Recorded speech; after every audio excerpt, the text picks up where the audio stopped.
il y a une onction qu'on appelle onction royale dans l'église du Seigneur.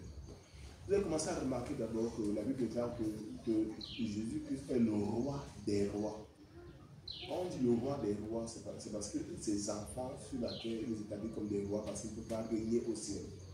Au ciel, il n'y a qu'un seul roi qui est assis sur son trône et tout ce qui est au ciel l'adore.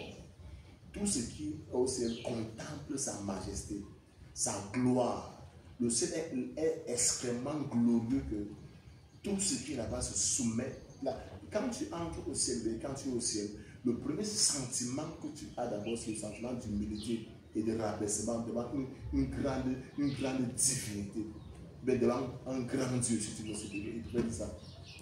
Le premier sentiment que tu as, c'est que tu dois seulement te soumettre et lui dire que, parce que quand l'Esprit de Dieu en toi là-bas au ciel te fait comprendre la grandeur de Dieu qui est tellement immense, et tout ce que tu as envie de faire, c'est de l'élever seulement. Il dit que papa, je suis tellement minuscule. C'est là que vous allez voir le roi David dit que un vermisseau que je suis, parce qu'il se sent tellement petit comme un verre, comme un petit, le petit du verre.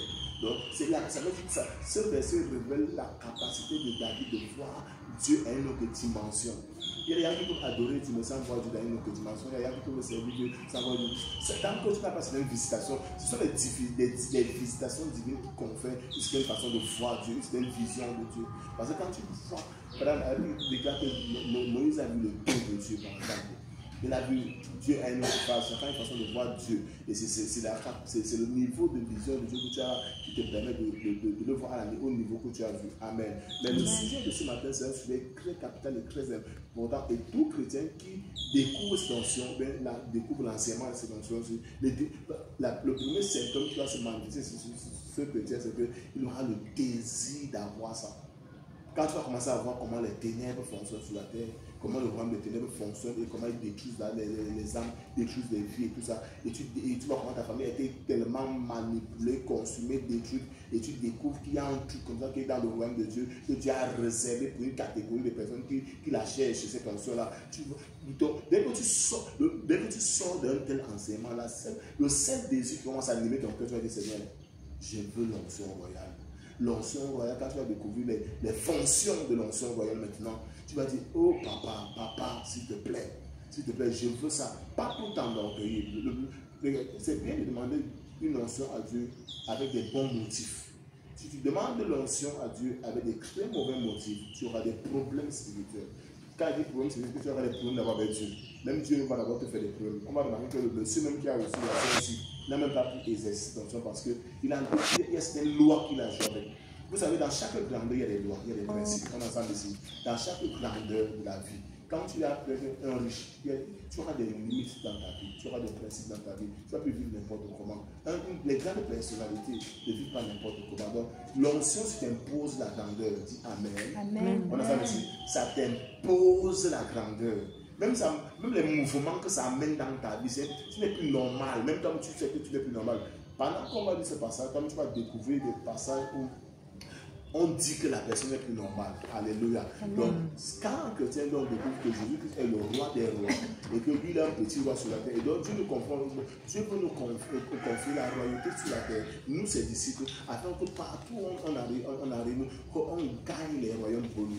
On a ici, qu'on gagne les territoires pour lui, qu'on gagne des peuples pour lui, qu'on fasse avancer son royaume sur la terre. On a ici. Parce qu'il y a un royaume, il y a le royaume des ténèbres, il y a le royaume de Dieu. Mais Dieu va imposer son royaume sur la terre. Tu vois que dans Jean que ma nourriture, c'est de faire la volonté de mon Père et de l'accomplir. Donc, il veut accomplir quelque chose. Il veut accomplir. Là où tu dois être poussé par un désir d'accomplir quelque chose pour Dieu avant de quitter la terre. C'est le sentiment profond de celui qui est authentique en Christ. C'est ça qui révèle ton authenticité en Christ. Que lorsqu'il veut quitter cette terre-ci, il faut que je laisse quelque chose. Mais tu ne vas pas laisser le chien avec une matière de rouiller. Tu ne peux pas laisser des choses, tu ne peux pas accomplir de chaque matière. Vous voyez, on ensemble ici, ou bien avec une vieille onction, ou bien avec beaucoup de chrétiens vivent dans la vieille onction, ne savent pas. Mais c'est à toi de connaître que Seigneur. L'onction que j'ai, ce n'est plus l'onction du niveau que tu m'attends. On ensemble ici. Et c'est très important de réfléchir et dire que Seigneur, l'onction que j'ai ici, parfois, j'ai souvent dit que parfois, il faut faire ce qu'on appelle, je suis encore à l'introduction, parfois, il faut souvent faire ce qu'on appelle l'examen, une introspection. Quoi? Une introspection. Voilà, tu te questionnes toi-même.